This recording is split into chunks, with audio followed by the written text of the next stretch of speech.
Selamat malam, saudara dikasih Tuhan. Kita ketemu lagi dalam Syafaat Malam GKI Gading Indah. Ya, di sini mohon maaf kalau suaranya berisik sekali ya. Di sini ramai sekali, panas, ramai. Ya, kalau Anda melihat latar belakang saya Anda tahu ada di mana saya, di satu tempat di sekitar Kelapa Gading. Ya, terkenalnya sih ini tempat makan, tapi pagi ini tempat ini dijajah gitu ya, diserbu oleh sejumlah siswa, orang tua dari sekolah tempat anak saya menempuh pendidikan. Mereka sedang mengadakan satu acara yang namanya STEAM Festival ya. STEAM itu dari kata istilah yang sangat sering dipakai di dunia ilmu pengetahuan, dunia teknologi, terdiri dari science, teknik, engineering, art, and mathematics ya. Jadi ilmu pengetahuan, teknologi, engineering, seni dan matematika, bidang ilmu-ilmu science ya. Jadi ada berbagai acara ya, tentu ada performance dari anak-anak kecil ya, ada anak saya salah satunya. Lalu ada berbagai booth yang menyediakan berbagai permainan, produk-produk yang dihasilkan oleh para siswa dengan mempergunakan teori-teori dari pembelajaran yang mereka terima di sekolah, baik itu fisika, biologi, kimia, matematika dan lain sebagainya ya. Mereka mendemonstrasikan produk itu ya, menjualnya juga untuk nanti biasanya digunakan untuk satu proyek dari sekolah, proyek sosial. Tapi mereka juga belajar menjelaskan bagaimana ya apa yang mereka hasilkan, apa itu ekoenzim misalnya, atau tentang bagaimana apa gunanya air bagi hidup, bagi manusia ya, dampak air bagi kehidupan manusia, bagaimana bisa menjaganya dan sebagainya dan sebagainya. Pokoknya seru sekali. Jadi para siswa bukan cuma diajari kelas, tapi diajak membuat satu proyek produk bahkan, lalu mereka merancang bagaimana produk itu dibuat, digunakan, lalu mereka mempresentasikannya dari kecil ya, dari anak TK sampai siswa SMA. Mereka diajak untuk mempresentasikan apa yang sudah mereka lakukan, menjelaskan ke orang tua, ke pengunjung, ke siapapun juga ya. Jadi ini untuk menanamkan kecintaan juga pada tadi bidang-bidang STEAM itu ya, yang seringkali menjadi sesuatu yang menakutkan ya dalam kehidupan seorang siswa. Tapi dengan begini belajar ilmu pengetahuan menjadi sesuatu yang menarik. Nah, saudara yang kasih Tuhan, sesungguhnya mungkin Anda pernah mendengar ya istilah science versus religion ya, agama lawan kekristenan, agama lawan firman Tuhan. Kadang-kadang dalam kehidupan kita, kehidupan rohani itu dipertentangkan ya, mana yang benar, apa kata kitab atau kata kitab suci atau apa yang diajarkan oleh ilmu pengetahuan. Padahal paling tidak dalam sejarah gereja, kalau kita belajar, amat sangat banyak ilmuwan yang meninggalkan jejak, meninggalkan legacy dalam kehidupan manusia sampai hari ini. Mereka adalah orang percaya, bahkan ada juga sangat banyak ilmuwan yang adalah juga rohaniwan, terutama rohaniwan gereja Katolik. Misalnya kalau Anda pernah dengar nama Nikolaus Kopernikus ya, yang mengusulkan teori heliosentris. Kalau saya keliru mohon maaf ya, saya lupa ingat.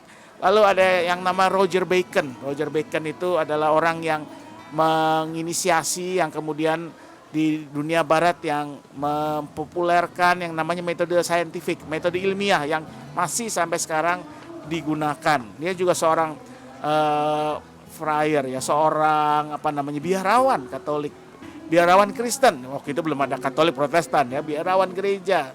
Ya, kalau Anda dengar nama ada juga namanya Pierre Teilhard de Chardin, itu seorang pastor Jesuit yang juga ahli dalam hal evolusi misalnya, seorang yang mempelajari tentang bagaimana kehidupan bertumbuh berkembang sepanjang jutaan tahun di bumi ini.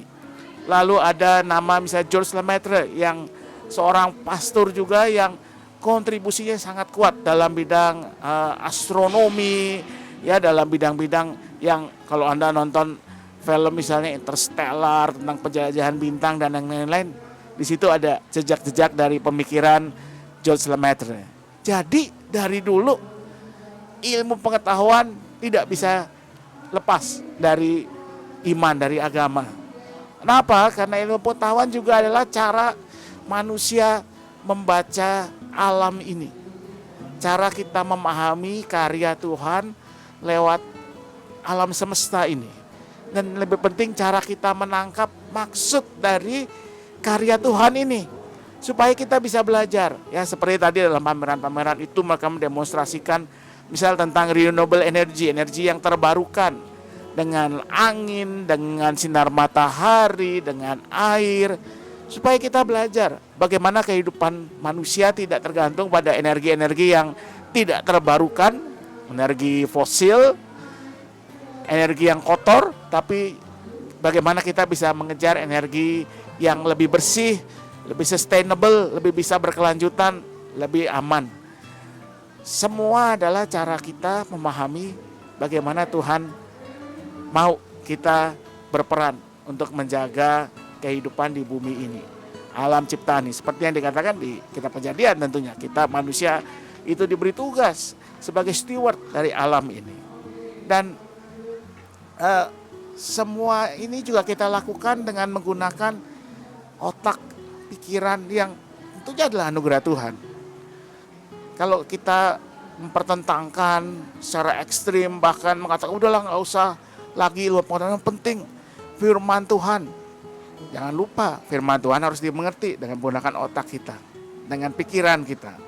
Harus ditafsirkan dengan menggunakan hikmat yang kita miliki.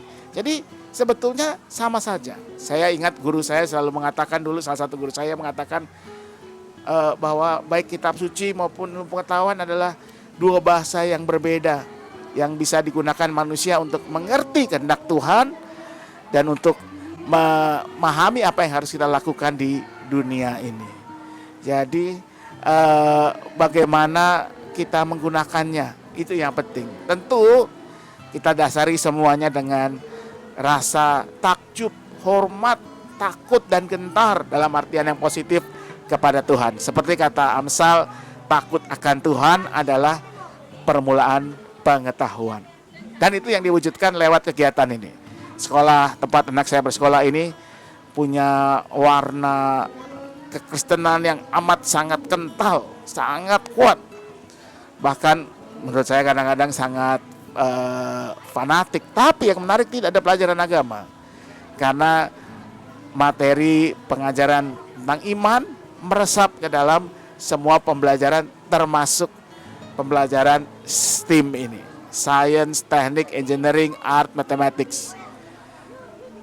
Disinilah justru awal dari hikmat adalah takut akan Allah, takut akan Tuhan diwujudkan. Kiranya kita bisa menjadi anggota jemaat, orang-orang Kristen yang tidak takut, tidak ragu menggunakan otak anugerah Tuhan ini, pikiran anugerah Tuhan, hikmat pemberian Tuhan untuk memahami alam ini, memahami kehendak Tuhan, tapi juga mendorong anak-anak kita untuk tidak ragu mempelajari banyak hal yang indah, yang luar biasa anugerah Tuhan dan menggunakan segala daya potensi yang ia miliki untuk memuliakan Tuhan lewat dirinya sepenuhnya seutuhnya. Selamat malam, Tuhan memberkati selalu. Mari kita berdoa. Kami bersyukur untuk segala anugerah-Mu bagi kehidupan kami ya Tuhan. Secara khusus bukan hanya anugerah dalam materi yang kami terima, baik itu makanan, kesehatan, ataupun yang lain, tetapi juga dalam bentuk akal budi yang Tuhan berikan kepada kami agar kami bisa menjalani kehidupan dengan lebih bertanggung jawab. Karena itu beri kami hikmat, beri kami pengertian agar kami boleh mencari apa yang memang baik dan benar, bukan hanya apa yang membawa keuntungan atau membawa kegembiraan belaka dalam hidup kami. Dan karena itu dalam doa kami hari ini Kami mau berdoa bagi para ilmuwan yang menggunakan anugerah Tuhan lewat akal budinya untuk mewujudkan kebaikan bagi umat manusia dalam berbagai bidang pengetahuan yang menghasilkan kemajuan-kemajuan bagi perbaikan kehidupan. Biar Tuhan yang berikan kepada mereka bukan hanya kesukaan untuk belajar, kecintaan untuk memahami alam semesta ini, tetapi juga kasih akan Tuhan dan sesama.